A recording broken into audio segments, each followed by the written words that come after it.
asking crucial questions regarding the state of preparedness by the IEBC ahead of the 2022 polls. And we may just get the answers right now, isn't it, Sophia?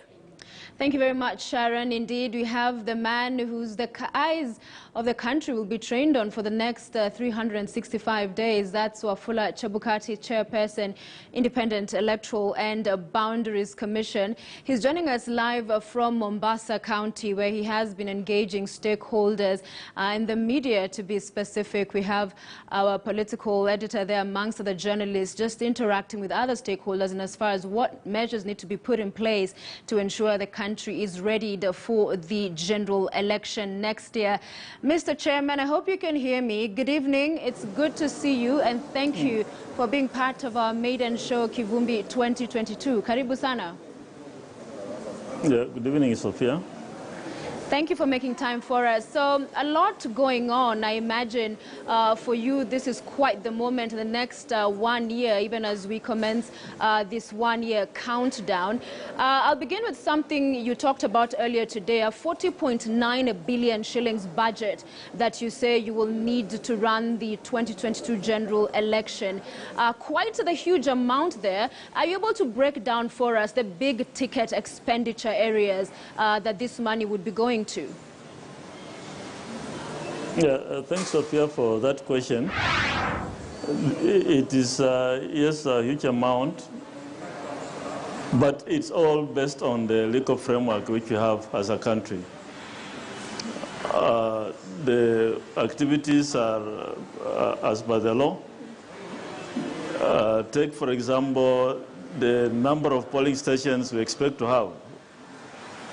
If we do mass voter registration and we get an additional 6 million voters, then we project to have about 53,000 polling stations.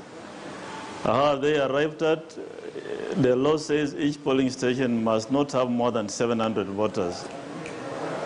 And then you take that, multiply by the number of people who work in each polling station. You need at least 6 clerks, plus the PO and the DPO, and then security personnel. So you multiply that by 53,000. So at the end of the day, you are looking at, for human labor alone, you're talking of about 6 billion Kenya shillings. Then you have the costs of the materials, electoral materials. We use very expensive ballot papers, because as a country we have invested in ballot papers which have at least 7 security features. Then we are looking at technology, which is again another cost driver. We are looking at issues like transport. And each of these activities are actually as per the law. All right, allow me to jump in. And finally, we're also yeah. looking at COVID. COVID also is another cost driver. Yeah, indeed, I saw you talked about the sanitizers and all of the PEPs. But something you've mentioned there on the electoral material and the ballot papers having those security features, and that a lot of spending would be going into that. One would have a raised concern when the Supreme Court annulled the election in 2017. Again, ahead of that, IEBC did a lot of big spending on those security features on the ballot papers, and yet that was part of the reason we saw the election annulled, because there were inconsistencies. So why are we here again spending so much money? How do we fix the problems of 2017 regarding that kind of expenditure to still end up with the same problems we had? Let's go back to the Supreme Court judgment in 2017. If you read that judgment, the nullification of the elections had actually nothing to do with the ballot papers. The Supreme Court gave a tick. They agreed with the Commission on the several issues. One, the issue of voter verification was okay.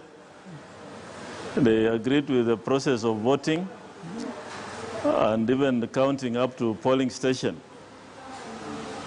The only issue that was an issue, it gave a problem and caused nullification, was transmission of results. That is now results from the tallying center to the national tallying center. And so all the other processes for the commission were found to be okay, except the transmission. And then there was also an issue on the manner in which the results forms was structured. Yeah, but Mr. Chairman, I remember following that very closely, and part of what was even called out in open court by one of the judges was the discrepancies in some of the forms that, in fact, you know, they had the security features and others did not have. So just one of the issues, but you have then explained about the tallying center, which takes me to technology. And we had issues in that election. So going into this one, what has IEBC done differently to ensure we do not suffer the same fate? Remember, Sophia, after the nullification, the commission carried out a fresh presidential election.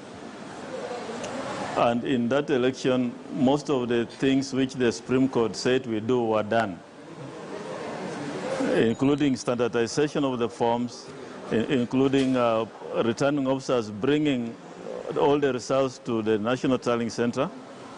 And also, that's now what we are carrying forward to 2022, that we rectified what the court had pointed out. And as I said, the nullification had nothing to do with the voting. In fact, you can say the nullification of the election was not about the ballot. It was about scrutiny and what came up in scrutiny on issues in the Supreme Court. So the Commission has brought out those issues in our strategic plan. It has also brought them out in our election operations plan. And we are ready as a Commission to deliver to Kenyans free, fair and credible election. Yeah, although the repeat presidential election a much smaller scale as opposed to the general election, which has all of these other positions. So regarding technology, just to confirm, are you saying the preparedness of the commission is all good? Sorry, what is the question on technology?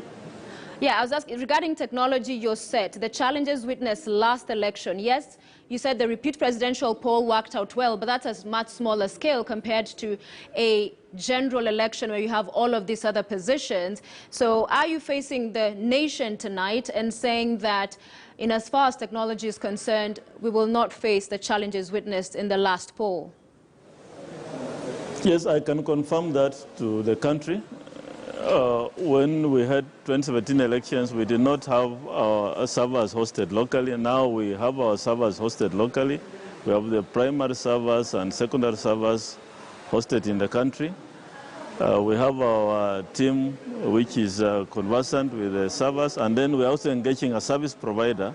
The procurement is ongoing, and we are very positive that technology will not have issues. However, the one area that we have a problem and still there is the issue of network coverage. About a certain percentage of the country does not have network coverage, and we need 3G network to transmit result forms. So that issue is still being addressed. We are in communication with the Communication Authority of Kenya, and we hope that that issue will be addressed way before the general election.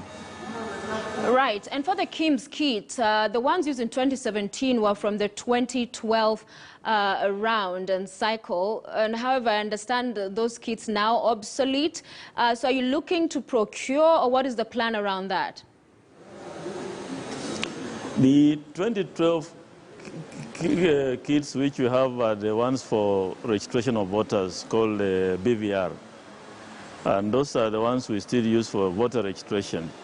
But all the KIMS kits were purchased in 2017, and quite a number are going to be reused. The ones which have failed, we shall have to buy additional ones to fill the void. And remember, we shall be having additional polling stations because of enhanced number of registered voters. So the KIMS kits of 2017 used in one election, except a few in the by-elections, are still usable, and we shall be able to reuse them, but buy some more to fill the new additional polling stations. Yeah, and regarding mass registration of voters, you have a number of youth now reaching and coming of age, 18 years and eligible to vote. When do we expect that exercise to happen? What's the plan around that? Yes, let me say that consequent to the general election and when the petitions finalized, the Commission gazetted continuous voter registration to take place, and it has been going on. Unfortunately, the turnout has not been good, and also because of lack of resources, we limited it to only our constituency offices across the country, the 290 constituencies. However, we expect to commence mass voter registration on the 4th of September, and we hope, and if you take the variance between the young people who have taken out IDs since the last election and the current register, which is 19. All right, we are looking to get that sound back on track. IEBC Chairperson Wafula Chebukati, I don't know if you can hear me, and if you have that, it's called some of these technological challenges, live television. We will be getting back to the chairperson of the Independent Electoral and Boundaries Commission, Wafula Chebukati. But right there, he was just talking to us about they are ready in as far as technology. They, in fact, say, as a commission, a lot of changes and plans have been put in place to ensure the challenges witnessed in 2017 do not recur. But talking about 2022, the mass registration exercise will happen next month, and perhaps one of the questions we'd want to engage him on when we get back is 4th of September, if that in fact is the date that they have set. There's yet to be noise, if you like, and rallying together of Kenyans to know that this is a time and an opportunity for them to be registered. So we will be talking and continuing with that conversation with the chair. A lot more to discuss, including those caps they have now put in place around election of financing, the campaign financing. They gazetted them earlier today, so that and much more still ahead.